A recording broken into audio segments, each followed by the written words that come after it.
All right, everybody, welcome back. As probably many of you figured out as soon as I said it, the size steel used was in fact not 5/16, 1/8, 7/64 fractional. Now, we'll zero it out and see what it says.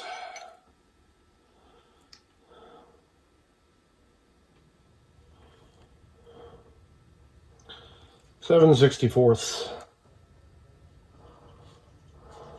So anyway, I just simply went with the reading on the metric scale, 2.85 millimeters, almost 3 millimeters. Called for 4, so 1.15 millimeter thinner than it needed to be. I like my chances with that. So, anyhow, you'll notice that this side looks remarkably like the other side did. Back to the camshafts, you have just 2 green plugs.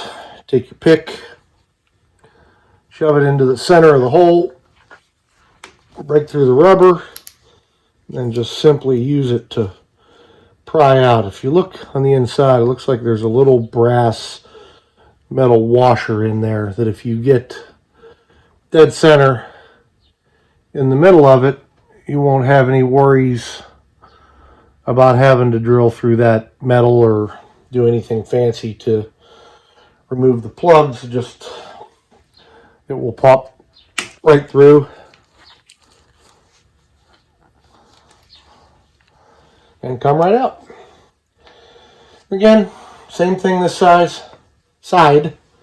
You have a camshaft. Sorry about the bounce, but the 2 notches are perfectly up and down in line with the valve cover gasket. So you know, even though we know the engine, the block is at top dead center, the passenger side cylinder head is also at top dead center. This confirms that this engine is most likely in time. I know it could be 180 degrees out or whatnot. This one does not want to fit like the other one did. We have to do some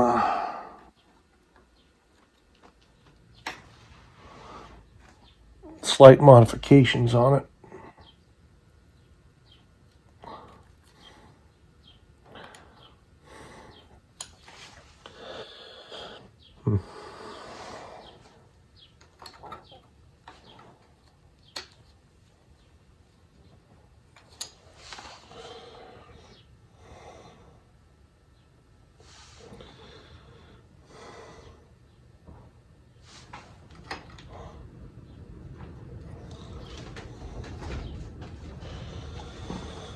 Right, I think because it's not fitting in the upper notch and allowing me to set it back there, I'm going to just give this tool a slight twist in the vise and see if that'll get us to where we need to be.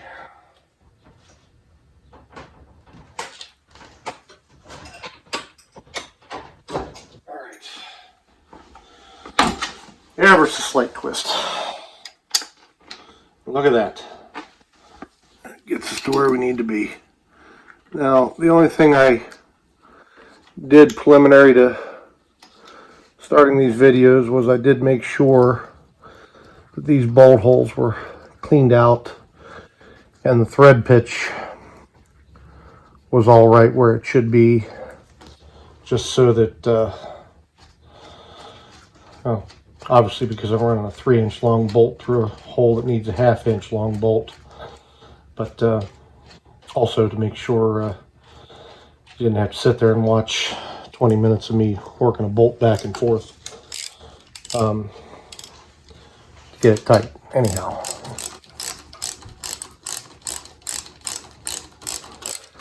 get this cinched down.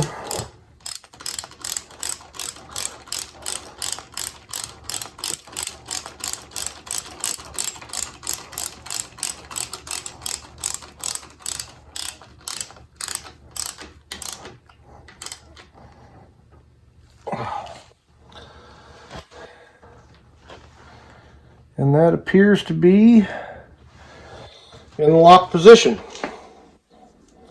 So now we have camshaft locked down, crankshaft is locked down, and the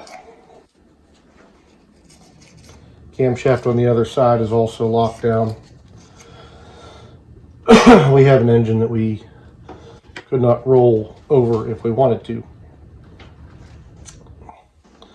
Next step is going to be remove the timing chains. I have to go gather a tool. Not removing the timing chains, the timing chain tensioners. Those are located, one's right under here, I don't know if you can see that, right under here by the coolant tubes that are going to be eliminated. And that would be the chain that runs from the back of the crankshaft to the camshaft over here. And of course you have camshaft to camshaft. Give you your second chain, your third chain, crankshaft to IMS shaft, fourth chain, I may have that wrong. Anyway, fourth chain up front, crankshaft to head, and then camshaft to camshaft on the other head. So to do this, we're going to want to pull the tensioners on 3 of these chains, which are going to be one, I believe the other one somewhere in here, 2, that is the tensioner, I believe, for the IMS chain itself, and then 3 being on the front of this cylinder head.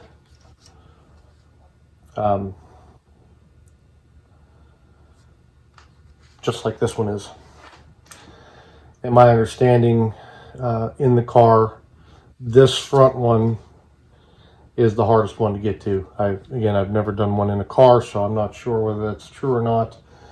I gotta believe that anything involved you laying behind the 2 seats and trying to get timing chain tensioners out is at best a little nerve-wracking. So I'm gonna pause. Okay, and we're back. These timing chain tensioners appear to be a 32mm socket, which I only have in an axle nut deep socket. Sorry about that, YouTube.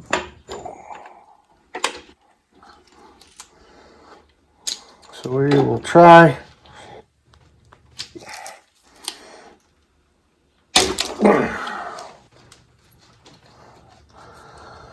to smash our fingers on television.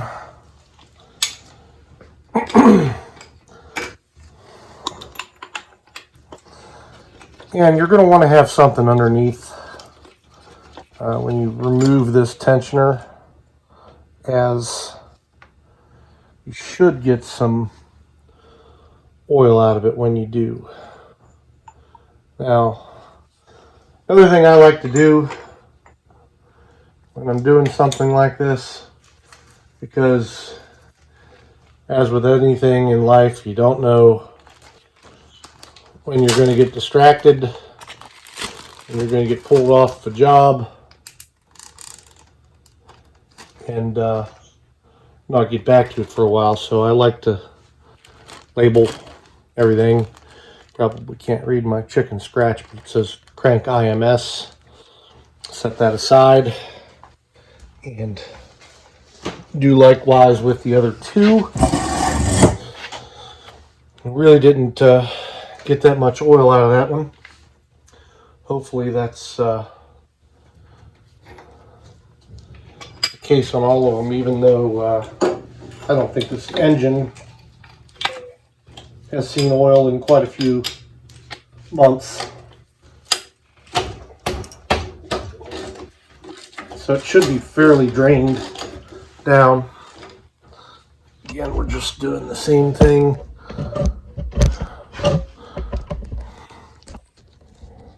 Over here with this tensioner. Drag the bucket underneath of it. Now after this project, the engine is going to go up on the engine stand, at which time I'll be removing these coolant tubes. There you go. There's the tensioner. Got a little bit of goop in it. Don't like that. Hopefully that's just, excuse me, when it came out.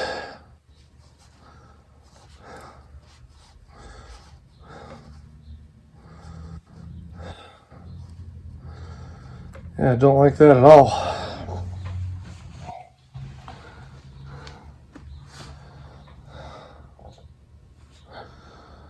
Although, from a tensioner standpoint,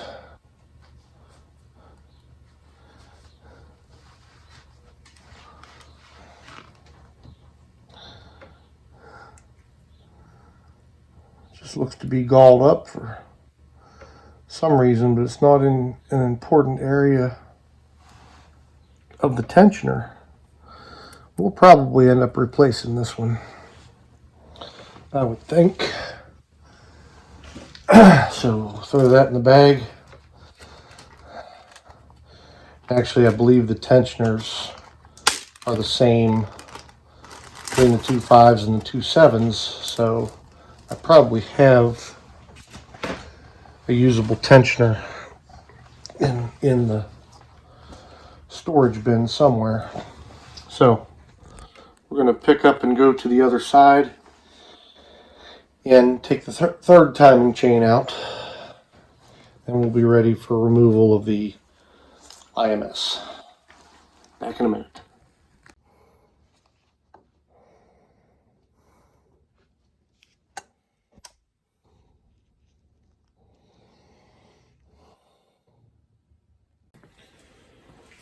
Okay, we're back.